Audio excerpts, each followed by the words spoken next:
Si tu veux lancer une app mobile, le pire move que tu puisses faire, c'est de vouloir viser tout le monde. Je sais, en surface, ça paraît contre-intuitif. Plus je vise large, plus j'ai de chances de toucher des gens. C'est effectivement ce que la majorité des fondateurs se disent. Mais en réalité, c'est exactement l'inverse. Et dans cette vidéo, je vais t'expliquer pourquoi et surtout comment faire autrement. On va parler de la stratégie de la micro-niche. La stratégie qu'utilisent les apps qui décollent vraiment, pas celles qui végètent avec 200 téléchargements et un coût d'acquisition qui explose. Reste jusqu'à la fin, parce qu'il y a un cas concret d'un des projets qu'on a développé chez Appstronaut qui illustre parfaitement tout ce qu'on va voir aujourd'hui. C'est parti. Alors pourquoi est-ce que viser un grand marché, c'est une erreur stratégique à son lancement? Il y a 4 raisons, et en plus elles se cumulent, c'est-à-dire que si tu fais ça, tu vas subir les 4 en même temps. Première raison, la concurrence est maximale. Dans un grand marché, tu es littéralement invisible, parce qu'il y a déjà des centaines d'acteurs qui se battent pour obtenir la visibilité que tu souhaites. Donc tu arrives en retard à une guerre que tu ne peux pas gagner avec tes ressources actuelles. Deuxième raison, les stores favorisent les leaders. L'App Store et le Google Play Store ont des algorithmes qui mettent en avant les applications qui ont déjà du trafic. En d'autres termes, ceux qui ont déjà gagné avant toi. Tu ne partiras jamais de zéro à égalité avec ce système. Troisième raison,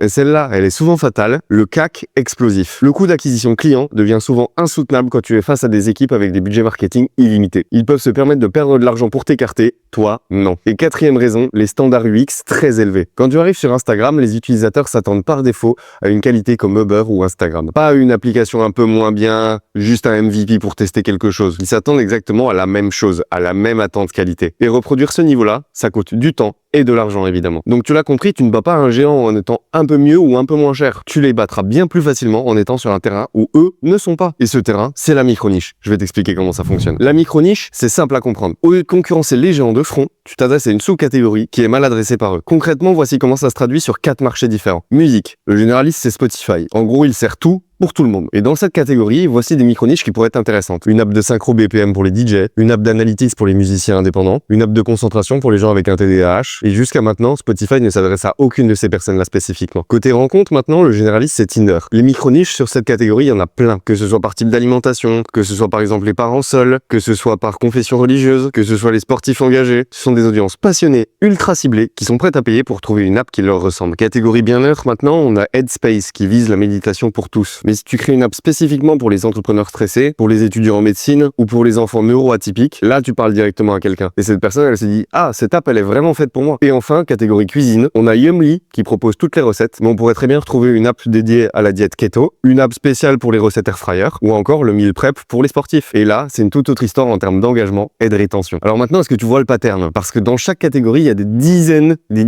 des dizaines de micro-niches sous-exploitées. La question maintenant, c'est comment est-ce que tu trouves la bonne micro-niche? Et là, je vais te donner une méthode très concrète. L'objectif, c'est pas d'inventer, c'est d'identifier une frustration qui existe déjà, une tension qui cherche déjà une solution, mais qui n'en a pas encore trouvé une satisfaisante. Et pour ça, il y a 6 sources que je recommande systématiquement. En numéro 1, les avis négatifs sur les stores, évidemment. Tu filtres les avis pour avoir les avis 1 étoile et 2 étoiles. Tu cherches les plaintes et les problèmes récurrents, du style l'app est trop compliquée ou il manque cette fonctionnalité-là. Et chaque frustration répétée, c'est une nouvelle opportunité. Ensuite, en numéro 2, tu as Reddit et les forums. Tu peux chercher des mots-clés comme I wish there was an app for ou Why doesn't X app exist? Et là, tu vas trouver des demandes non satisfaites en direct. En numéro 3, tu as évidemment les commentaires YouTube. Tu peux chercher sur des vidéos de productivité, de fitness, de business, de lifestyle. Tu peux simplement lire les commentaires récents. Et là, tu peux identifier les débats entre passionnés ou les questions laissées sans réponse. Et généralement, c'est une pépite de besoins qui sont pas encore comblés. Ensuite, tu as Google Trends. Tu peux comparer des termes, vérifier la saisonnalité et surtout confirmer si la niche a une traction croissante. Parce qu'en réalité, tu veux une tendance qui monte et pas qui stagne ou pire, qui meurt. Ensuite, tu as Sensor Tower et Data.ai. Ça te permet de vérifier s'il y a déjà des apps qui sont rentables sur cette niche. Généralement, si tu vois 3 ou 4 apps qui sont actives depuis au moins 2 ans sur le marché, c'est que le marché a tendance à être validé. Et enfin, simplement TikTok et Instagram. Tu peux explorer les hashtags, les mots-clés, les micro-influenceurs. Et si une communauté consomme déjà du contenu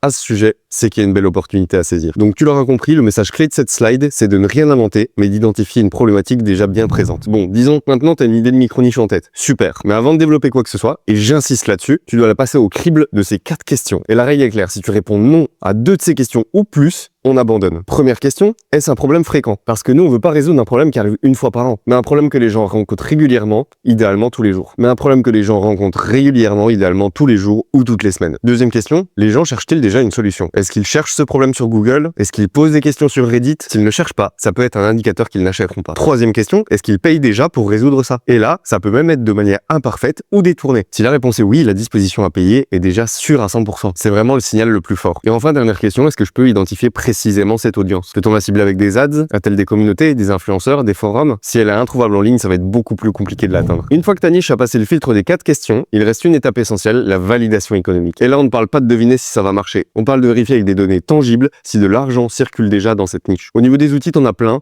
Sensor Tower, Data AI, Google Trends et les librairies publicitaires, typiquement sur Facebook ou sur Google. Ce qu'on va chercher concrètement, c'est est-ce qu'il y a des apps mises à jour récemment? Ça, c'est très bon signe parce que ça veut dire que le marché est entretenu. Est-ce qu'il y a des publicités qui tournent depuis plus de 3 mois? Parce que forcément, si elle est active depuis tout ce temps, ça veut dire que c'est une pub qui est rentable. Est-ce que les revenus des leaders sont réels et significatifs? Et enfin, est-ce que les personnes tapent ces mots-clés sur Google et sur les stores? Et là, le point crucial sur lequel beaucoup de gens se trompent, c'est que la concurrence n'est pas un problème. C'est la meilleure validation qu'un marché existe. Ce qui devrait plutôt t'inquiéter si t'as une absence totale de concurrence. Parce que si personne n'est là, c'est souvent soit qu'il n'y a pas d'argent à faire, soit qu'il n'y a pas de besoin réel. Et pas que tu as découvert un trésor caché. Attention maintenant parce qu'il y a un autre piège dans lequel beaucoup d'entrepreneurs tombent. Et ce piège a un nom, c'est l'hypersegmentation. Je vais te donner un exemple concret pour que tu conceptualises. Imagine une application pour les joueurs de badminton débutants, gauchers et de moins de 25 ans. C'est spécifique? Oui. Donc on est dans de la micro-niche, mais c'est trop segmenté. La fréquence d'utilisation est faible, le marché adressé réel est minuscule, et la solvabilité de ce public, j'en doute. Tu as trouvé une niche, certes, mais une niche qui ne peut pas générer un business viable. Alors c'est quoi l'équation gagnante? Tu as 3 critères qui doivent coexister. Le premier, c'est d'être spécifique et précis. Comme je te l'ai dit précédemment, tu parles à quelqu'un en particulier et pas à tout le monde. Le deuxième, c'est d'être suffisamment large, parce que le marché doit être assez grand pour générer des revenus réels. Et enfin, le troisième et dernier, c'est que ce problème soit un problème récurrent. Les gens doivent se confronter à ce problème tous les jours ou toutes les semaines, pas une fois par an. La bonne niche, c'est l'intersection de ces 3 critères. Assez précis pour dominer, mais aussi assez large pour scaler. Maintenant, tu as ta niche, tu as passé les filtres, mais comment est-ce que tu valides vraiment ton marché sans gaspiller de l'argent en développement? Il y a 3 étapes à suivre dans cet ordre. L'étape 1, c'est de faire une landing page et de lancer des ads. L'objectif, c'est de tester des messages qui résonnent pour ton audience, mesurer le CTR et le coût par lead, et de valider l'intention d'achat réelle. La question à laquelle tu veux répondre, c'est est-ce que les gens sont prêts à payer pour cette solution? L'étape numéro 2, c'est de faire un prototype sur Figma. Tu peux créer un visuel réaliste de l'app sans écrire une seule ligne de code. Tu la montres à des vraies personnes, idéalement à ton persona cible, et tu collectes du feedback qualitatif et précis. Et tu leur poses des questions clés comme combien est-ce que tu paierais pour ça?